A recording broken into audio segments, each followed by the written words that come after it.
Então, continuando, né?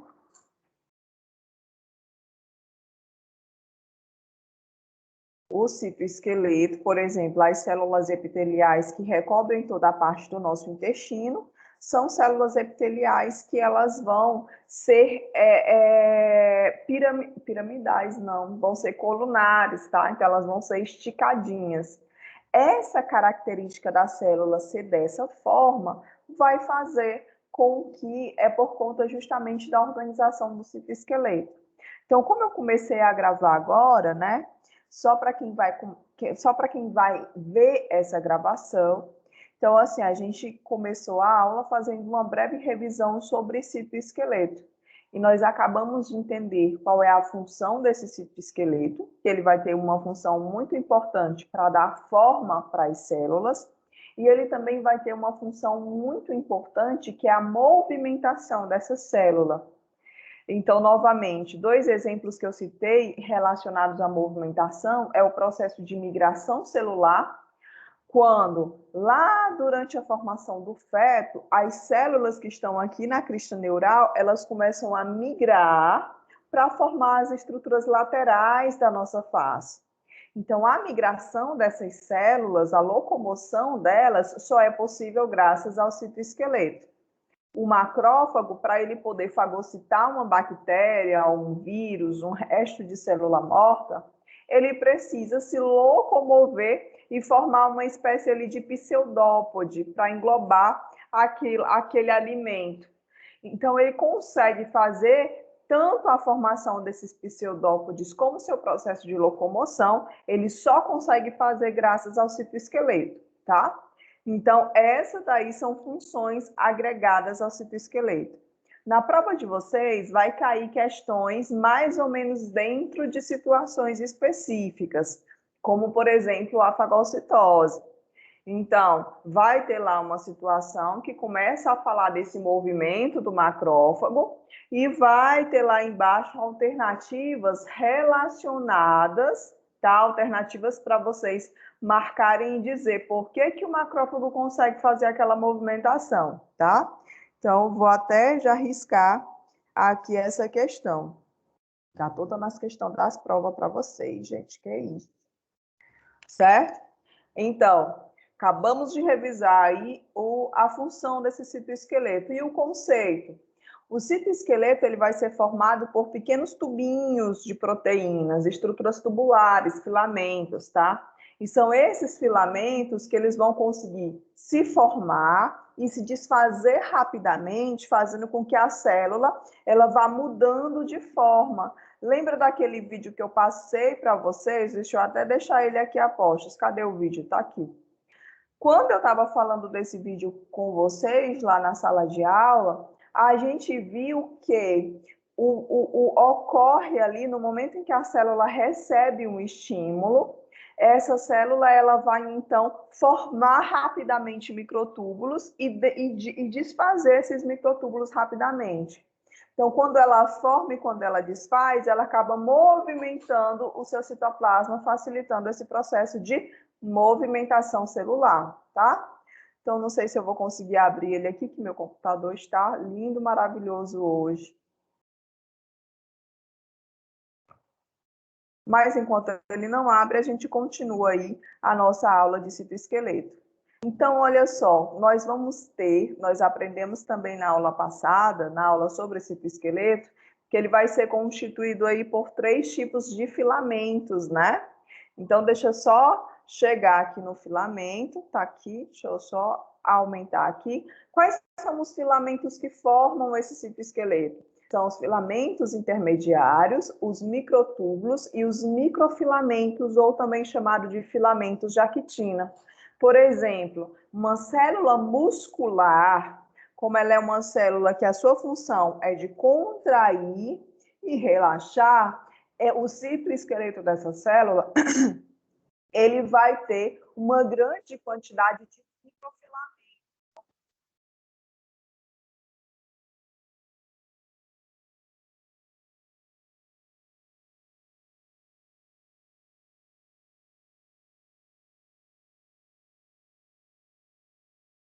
Então, gente, ela vai ser rica em filamentos do tipo filamentos de actina.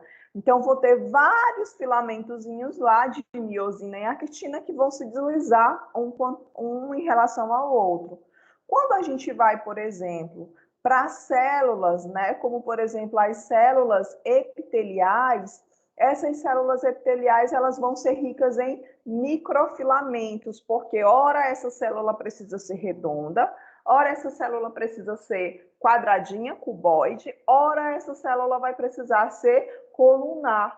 Então, para mim ter várias formas de células aí, para mim ter essa modificação na forma da célula, eu preciso ter uma estrutura ali que dê suporte para que ela tenha essa forma. E é justamente esses microfilamentos, como vocês estão vendo aqui na figura, olha. Aqui nós temos uma célula epitelial, tá? O que vocês estão vendo aqui é justamente as microvilosidades dessa célula, que é uma forma de especialização dessa célula. E ela é quadradinha desse jeito, é cuboide, na verdade, justamente por conta dessa concentração de microfilamentos que a gente tem aqui, certo? A gente também vai ter os filamentos intermediários, que são esses filamentos aqui que vocês estão vendo, que vão estar sempre aqui nas laterais, nas extremidades da célula. Esses filamentos eles vão se diferenciar e eles vão formar estruturas tipo gap. Essas estruturas tipo gap é como se fossem canais de comunicação entre uma célula e outra, tá? Então, eu tenho uma célula aqui, ó, aqui é uma célula e aqui eu vou ter outra, tá? Entre essas duas células, eu vou ter um canal de comunicação. Ou seja, alguma coisa que é produzida dentro dessa célula consegue passar para essa outra aqui vizinha por conta dessa comunicação aqui, da comunicação tipo gap, tá? É como se fosse um túnelzinho onde as moléculas, água e íons conseguem passar. Por exemplo, as células do nosso coração são células que a gente vai ter muito esse tipo de especialização, essas estruturas do tipo gap. Por quê? Porque quando o coração ele dá o estímulo para que ele possa se contrair e relaxar, quando a célula recebe aquele estímulo e ela muda a bioquímica dela, ela consegue passar essa informação para a célula vizinha através aqui da estrutura tipo gap, tá? Ia ser muito mais demorado se a célula entendesse aqui que ela precisa se contrair, ela produzisse proteínas que fossem para fora dessa célula e essa proteína produzida aqui fora entrasse na célula vizinha. Então, ia ser muito mais lento se o processo fosse assim. Quando a célula muscular cardíaca ela recebe a informação de que ela precisa se contrair, ela começa a produzir substâncias que vão, né, atravessar esse túnel que há entre uma célula e outra, e a célula vizinha rapidamente entende que ela também precisa se contrair. Então, dessa forma, todas as células elas conseguem responder esse movimento de contração do coração e também de relaxamento de uma forma bem mais rápida, graças às estruturas do tipo gap, tá? E sempre associada a esses gaps que vai acontecer, que acontece aí entre uma célula e outra, a gente vai ter o quê? Os filamentos intermediários, beleza? Então, é outra questãozinha aqui. Filamentos intermediários.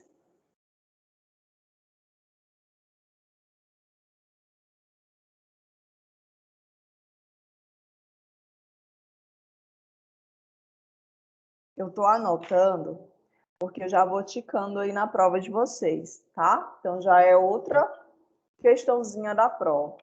Bem, e aí a gente também vai ter os microtúbulos, né?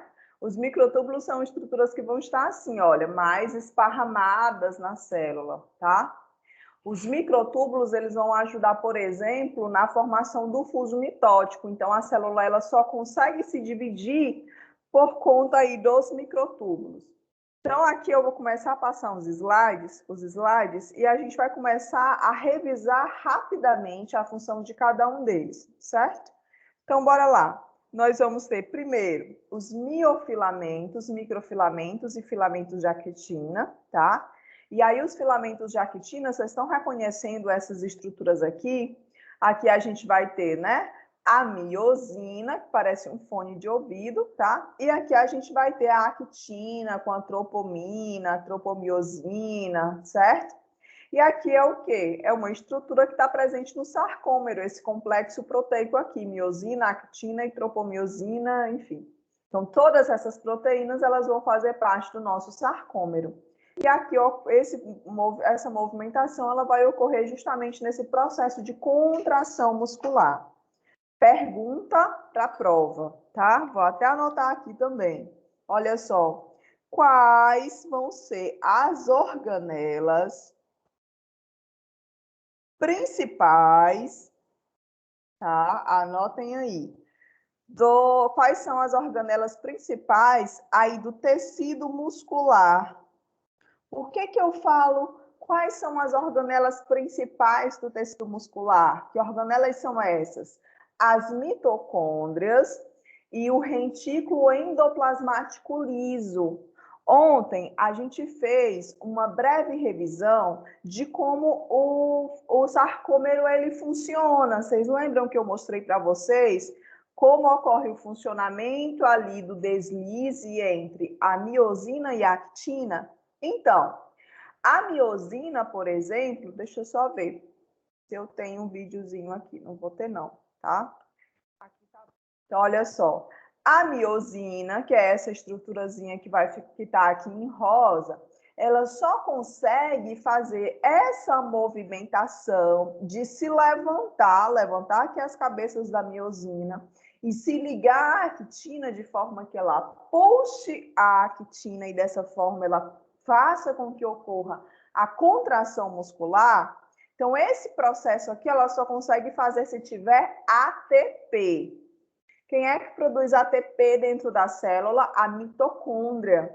Então, todo o nosso processo de produção de energia dentro das nossas células são produzidas onde? Lá nas mitocôndrias. Então, as mitocôndrias, se eu tiver alguma deficiência nas mitocôndrias ou alguma deficiência nesse processo de produção de energia, logo, a miosina ela não vai ter ATP suficiente para poder funcionar, tá? Beleza? Então, a mitocôndria ela é uma organela fundamental para a formação, para a contração muscular. Outra organela fundamental para o processo de contração muscular vai ser o retículo endoplasmático liso. Nós aprendemos que o retículo endoplasmático liso ele funciona como se fosse um armazém de cálcio. Então, ele vai pegar o cálcio que está ali no meio extracelular, quando o cálcio ele entra dentro da célula, tá? Quando esse cálcio ele entra, ele vai direto para o retículo endoplasmático ficar lá guardadinho. E aí, no momento em que a célula precisa, o retículo endoplasmático, então, libera esse cálcio para fora da célula, tá? Então, funciona dessa forma. Numa célula muscular, como eu preciso do cálcio para que ele possa, então, se ligar à tropomiosina, para poder lá liberar o sítio de ligação da miosina, eu preciso, então, ter uma grande quantidade de retículo endoplasmático para atender essa demanda muscular, tá? É tão tal que sempre abraçado ali as estruturas do sarcômero, a gente vai ter quem? Um retículo endoplasmático liso.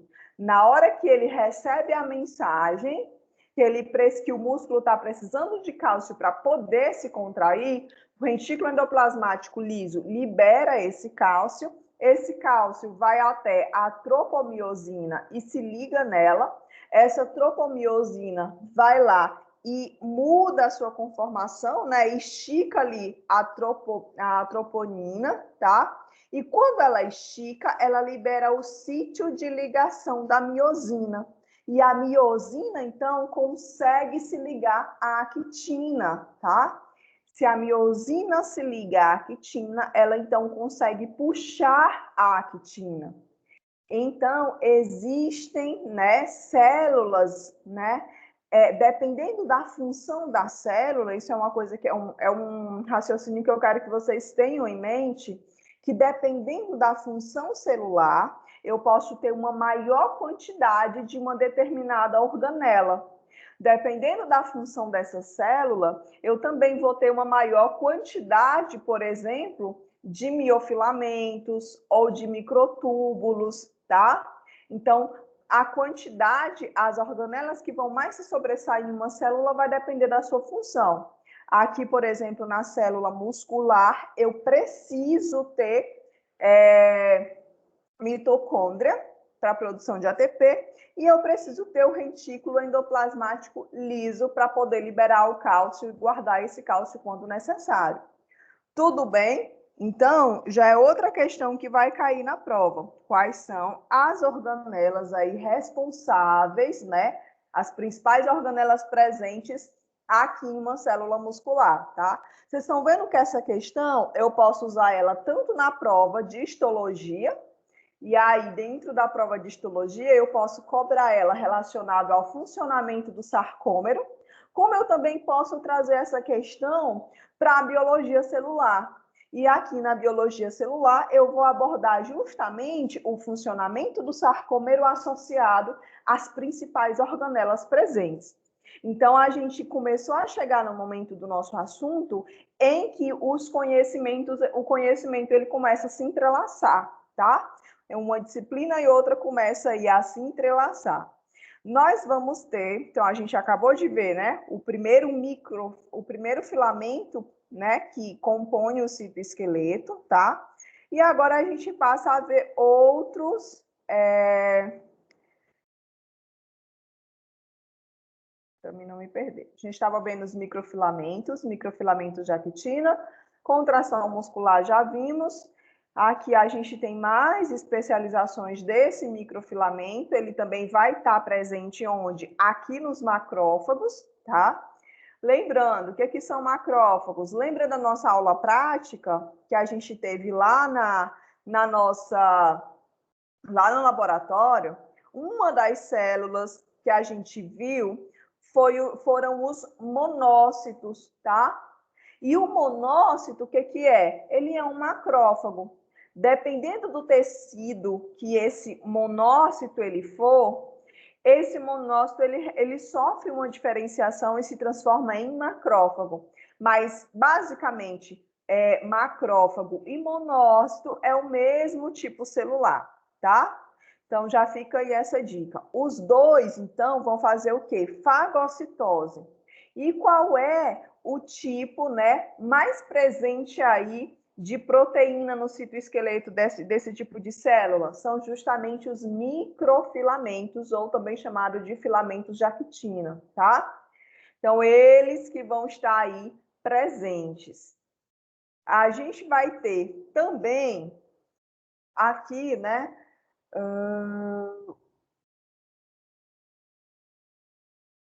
filamentos intermediários, pronto. A gente vai ter também os filamentos intermediários, tá? E aí, o que é o filamento intermediário? O filamento intermediário, ele vai ser aquele... Aí vocês só se liguem, tá? Filamento intermediário vai ser aquele filamento que vai ser o ponto intermediário entre as duas células, certo? Então, eu vou ter aqui, olha, essas estruturas em azul, elas são os filamentos intermediários, tá? Mas elas vão estar atreladas a essa estrutura aqui, que são as estruturas, né, que vão atuar aí como ponto de união entre as células. O nome dessas estruturas são o quê? Os desmossomos. Então, eu vou ter proteínas de adesão, tá? Que vai ligar uma célula à outra, e aí essa proteína liga as duas células. Se essa proteína está ligando nas laterais, ela recebe o nome, é os desmossomos. Se essa proteína ela está ligando a célula à lâmina basal, ela vai ser chamada de hemidesmossomos. Então, se essa cola que ocorre entre as duas células ocorrer nas laterais, é o desmossomos.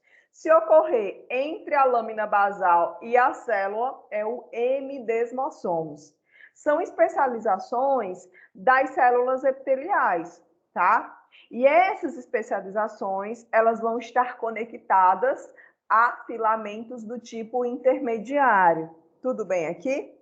Qual é a função aqui dos filamentos intermediários? Basicamente, dar um suporte mecânico, ou seja, se eu puxar aqui a minha pele, as células elas não vão se soltar, porque elas estão coladinhas uma na outra por conta aí dos desmossomos e hemidesmossomos. Tudo bem aqui? Então, essa daqui é uma das funções dos filamentos. Olha, aqui eu estou puxando a pele, tá? E aí ela não consegue sair por conta dessa especialização aqui. Mas, professora, o que é essa especialização? O desmossomos e os hemidesmossomos têm a ver com o citoesqueleto. É porque todas as vezes em que eu tiver uma especialização dessa na célula, ela sempre vai estar ligada a quê? Aos filamentos do tipo intermediário, tá? Que é o que esses pelinhos que vocês estão vendo aqui do lado, beleza? Então, se cair alguma coisa relacionada a isso, vocês já sabem, né? Se cair alguma coisa relacionada a desmossomos, vocês já sabem que os desmossomos e hemidesmossomos vão estar ligados aos filamentos intermediários, tá? A gente também vai ter especializações desses desmossomos, que são aí a junção tipo gap, que é o que a gente já havia conversado. As junções comunicantes, ou também chamadas de junções tipo gap, é um tipo de junção, é um tipo de túnel que vai estar entre uma célula e outra, como eu já falei para vocês, né? Eu vou ter uma célula aqui, outra célula aqui, e aí, como vocês estão vendo, né? Aqui na figura, essas células vão ter um túnel onde moléculas vão conseguir passar de uma célula para outra.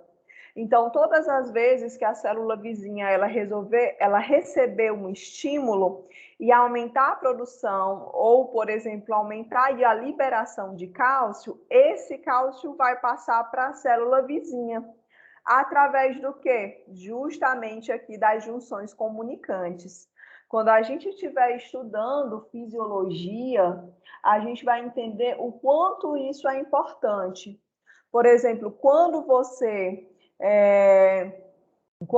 recebe um impulso, né, novamente na célula cardíaca, ocorre o aumento da liberação de cálcio. Esse cálcio ele vai ser todo passado para a célula vizinha, né, através das junções comunicantes. E aí a célula vai lá e entende que ela precisa se contrair. Do mesmo jeito acontece lá nos rins, tá? Para a gente poder liberar ou eliminar sal e água na urina, né? Ou acontece que vai existir situações onde você passou o dia, por exemplo, sem beber, e aí o seu organismo entende que você precisa segurar mais água. Então, esse processo de eliminação de água e sal ou retenção de água e sal no corpo ocorre justamente por esse tipo de junção aqui, das junções comunicantes do tipo gap, tá? Na próxima disciplina, vocês vão entender como é que isso funciona. Não vou entrar em detalhes aqui, senão vai o nosso tempo da aula, tá? Mas, por exemplo, nesse processo de liberação de sal, a gente vai ter íons de sódio e de potássio, não utilizando a bomba de sódio e potássio como a gente conhece, mas sim utilizando esses canais aqui para passar de uma célula para outra. Isso daqui é basicamente um transporte do tipo de fusão, tá? Não há gasto de energia aqui nas junções do tipo gap, ao contrário da bomba de sódio e potássio, certo? Quem é que é responsável por esse tipo de comunicação? Filamentos intermediários, tá? E aí a gente vai para os microtúbulos. E aí vocês sempre vão associar microtúbulos a quem? Aos centríolos, tá? Quando nós estávamos estudando os centríolos e estudando divisão celular, a gente vê que se não tiver centríolo dentro da célula, não há divisão celular, tá? Então, os centríolos, eles são pequenos tubinhos de proteína que eles vão ali formando essas estruturas aqui, olha, os microtúbulos, tá? Que é o terceiro tipo de proteína que vai compor o citoesqueleto, certo? são os microtúbulos. Qual é a função do microtúbulo? Aqui, olha, a função do microtúbulo é basicamente se ligar ao cromossomo e puxar ele para os polos da célula, tá?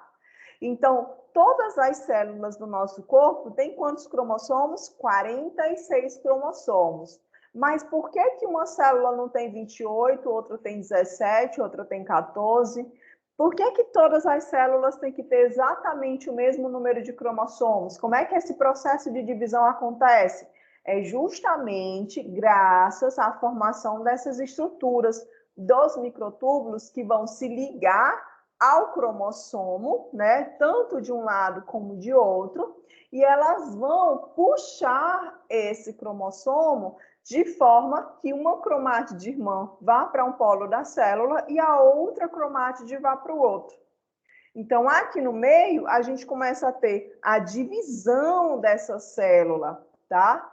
De forma que o número, o mesmo número de cromossomos que eu tenho aqui desse lado, tenha também do outro lado da célula. Então, se eu tiver 23 cromossomos aqui, aqui do outro lado também vai ter 23. Professor, e quando isso não funciona? Aí a gente tem problema, tá? Por exemplo, quando isso ocorre em uma célula germinativa, como por exemplo o óvulo, chega um momento em que o óvulo precisa se dividir, né? Mas o óvulo tem que ter quantos cromossomos? O óvulo precisa ter 23 cromossomos. Porque no momento da fecundação, o pai ele vai vir como espermatozoide e vai contribuir para a formação do feto com mais 23 cromossomos. Então, juntando 23 com 23 vai dar o quê? 46, tá? Mas acontece que aqui no processo de divisão celular do óvulo, quando ele foi se dividir, ele teve aí uma maldivisão. Por exemplo, cromossomo 21, ele, ao invés de ter apenas uma cópia do cromossomo 21 aqui no óvulo, essa maldivisão, né, a malformação desse fuso, fez com que os dois cromossomos 21 viesse, duas cópias do cromossomo 21, viesse ali formar aquele óvulo. Então, por exemplo, naquele óvulo eu vou ter uma cópia do cromossomo 1, uma cópia do cromossomo 2, uma cópia do cromossomo 3, mas do cromossomo 21 eu vou ter quantas cópias? Duas. Quando esse óvulo ele é fecundado e o pai vem também lá com os seus cromossomos, os seus 23 cromossomos, o pai vai doar para esse óvulo uma cópia de cada cromossomo, incluindo o cromossomo 21. A mãe aqui, por exemplo, esse óvulo agora fecundado, ele vai ter uma cópia do cromossomo 1, aliás, duas cópias do cromossomo 1, duas cópias do 2, duas cópias do 3, mas quando ele chegar lá no cromossomo 21, aquela célula, o zigoto, no caso, ele já vai ter 3 cópias do cromossomo 21. E isso vai fazer com que durante o desenvolvimento dessa criança, desse feto, né, ele vai nascer com uma síndrome que é a síndrome de Down. Então, só para vocês verem a importância desse processo de divisão celular, que é de responsabilidade de quem? Dos microtúbulos. Então, se cair alguma coisa na prova relacionada a alguma síndrome ou algum problema que ocorre no processo de divisão celular, vocês já vão saber qual a organela culpar. É culpa do centríolo, tá bom? Ficou claro isso para vocês?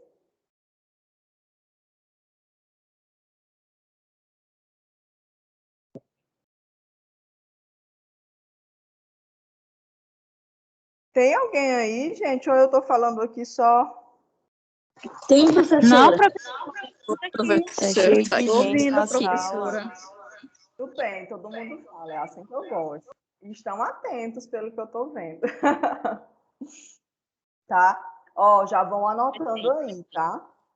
Já vão anotando aí as coisas, que aí, quando vocês chegarem, assim, de cara para a prova, vocês vão olhar, tá muito fácil, mas o que é isso? Faz uma prova mais difícil, professora, não é possível? Tá bom? Então, continuando aqui com a função dos microtúbulos, certo? que é aí que vai ser originada a partir do centríolo. O centríolo, ele também vai formar esses microtúbulos, e quando esses microtúbulos não estão fazendo parte do processo de divisão celular, eles vão estar fazendo parte do processo de transporte de vesículas.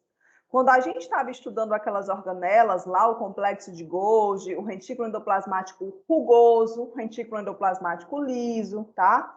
Nós vimos que essas organelas, elas produzem vesículas, né? Elas vão produzir ali substâncias, por exemplo, hormônios. Onde são produzidos os hormônios? São produzidos aqui no retículo endoplasmático, tá? E aí, dentro desse retículo endoplasmático, a gente vai revisar o retículo endoplasmático mais na frente, mas dentro desse retículo endoplasmático, além dele produzir esse hormônio, ele ainda precisa modificar esse hormônio, deixar ele assim bem bonitinho, para que ele possa realmente ter uma função. Depois que esse hormônio está bonitinho, ele vai levar esse hormônio para onde? Ele manda esse hormônio para onde? Lá para o complexo de Golgi, tá? Existem algumas substâncias que ainda precisam de alguma modificação no processo aqui no complexo de Golgi. E aí o complexo de Golgi vai mudando uma coisa ali, outra coisa aqui, de forma em que ele vá e consiga, então, empacotar aquela substância para mandar para fora da célula. Tudo que é produzido dentro de uma célula que vai para fora dela vai ser enviado para onde? Para o complexo de Golgi, porque ele precisa empacotar a coisa lá, a substância, para ela poder ir lá para fora, tá? Então, tu não pode mandar um presente sem empacotar. Então, você precisa o quê? Fazer esse processo de empacotamento para enviar ele para fora da célula. Quem é que faz isso? O complexo de Golgi. Mas, para isso, as substâncias, as vesículas, elas precisam sair de uma organela para outra. E elas precisam garantir essa chegada, tá? Eu preciso aqui sair do retículo endoplasmático, chegar até o complexo de Golgi. E do complexo de Golgi, eu preciso sair daqui e ser encaminhado até o meio fora da célula. Então, eu preciso de uma via, como se fosse assim, uma rua, que me possibilitasse esse transporte. Senão, eu vou ficar ali sem saber para onde ir, sem saber qual é a direção, o que, que eu vou fazer, e vou ficar perdido lá no meio do citoplasma.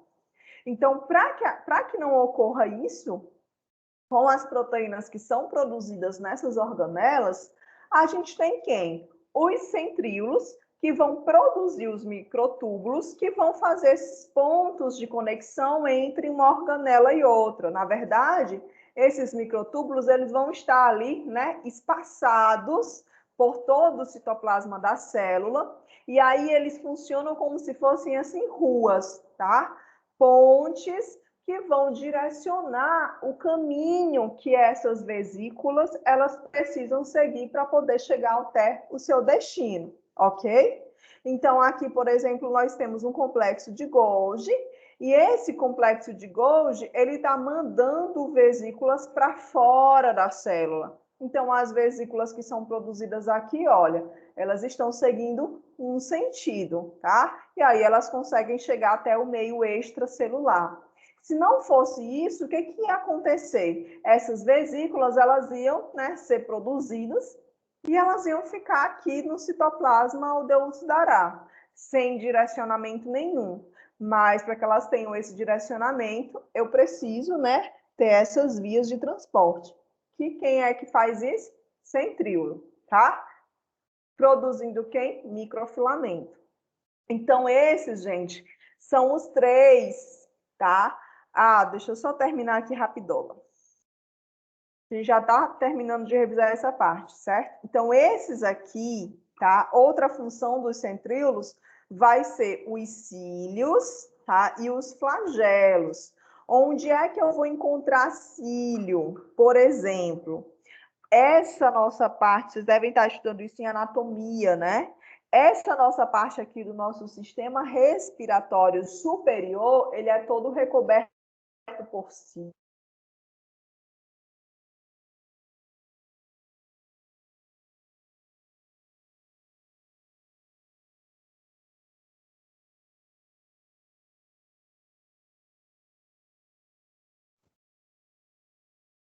Voltamos? Agora sim, professora. Voltaram? Beleza. Voltou. Beleza. Tomara que não caia. Então, continuando, né? Aquela melequinha que você tira do nariz, na verdade, ali é muco que foi produzido pela camada de células epiteliais que você vai ter ali revestindo toda essa tua parte aqui do teu trato respiratório. E essas células, além delas secretarem muco, elas também são células que são especializadas, né? Que são células que vão ter esses cílios. E aí, esses cílios, eles vão ajudar nesse processo de filtração. Então, todas as vezes que você inspira, você coloca ar para dentro dos seus pulmões. Mas esse ar, muitas vezes, ele não está puro. Às vezes, ele tem foligem aí de fumaça de cigarro. Às vezes, você está perto de uma pessoa que fuma, inala ali fumaça. Então, vai ter ali a partícula de poeira. Então, vai ter ali pequenas partículazinhas que vão entrar junto com esse ar que você inspira. Então, para que os nossos pulmões, né, eles garantam que o ar chegue lá assim puro, ele tem durante esse caminho aqui do trato respiratório, que a gente chama inclusive de porção condutora, tá? É a porção que vai conduzir o ar desde as narinas até os pulmões, certo? Então, toda essa porção condutora do trato respiratório vai ser rico em células especializadas. Qual é a especialização dessas células? Vão ter os cílios. E esses cílios, eles vão se ligar a micropartículas, tá? De poeira, de fumaça, qualquer micropartícula que possa o quê? Causar alguma patologia para você, certo? Por quê? Se você deixar passar, né? Se essas partículas elas começarem a passar e a chegar lá nos nossos pulmões, como elas são partículas que não são próprias do nosso corpo, na hora que elas começam a chegar nos nossos pulmões, elas vão desencadear um processo inflamatório, porque as células inflamatórias vão entender que ali tem um corpo estranho. Então, elas vão até lá eliminar esse corpo estranho, tá? E aí você começa a ter alguns problemas que não cabe entrar na aula, nessa aula, senão a gente vai perdendo o foco. Mas, assim, só complementando, né? Um desses problemas é a chamada fibrose pulmonar. Pessoas como, por exemplo, o marceneiro, que trabalha muito serrando ali a madeira, e aí aquele pó de madeira, mesmo com a máscara, ele acaba inalando. Até mesmo na área de vocês, para quem trabalha fazendo prótese, tem alguns materiais que são feitos à base de resina e de cerâmica, enfim, que quando você manipula muito esses materiais, você acaba podendo inalar algum pozinho fino, né? Manicure, que está lá serrando a unha o tempo todo. Então, com o passar do tempo, ela vai inalando uma grande quantidade desses fragmentozinhos pequenos. E aí o que acontece? Todas as vezes que ela inala, esses fragmentos começam a se depositar nos pulmões. E aí eles começam, né, esse depósito de substâncias estranhas, eles começam a desenvolver um processo inflamatório, tá? E dentro desse processo inflamatório, as células, elas tentam limpar aquele tecido do pulmão, mas elas acabam nesse processo de limpeza, fazendo com que esse tecido ele fique mais duro, certo? Que é a chamada fibrose pulmonar. Então, uma pessoa que fuma, por exemplo, é muito fácil ela ter fibrose pulmonar com o passar da vida. Por quê? Porque ela vai inalando fumaça e esse processo vai acontecendo.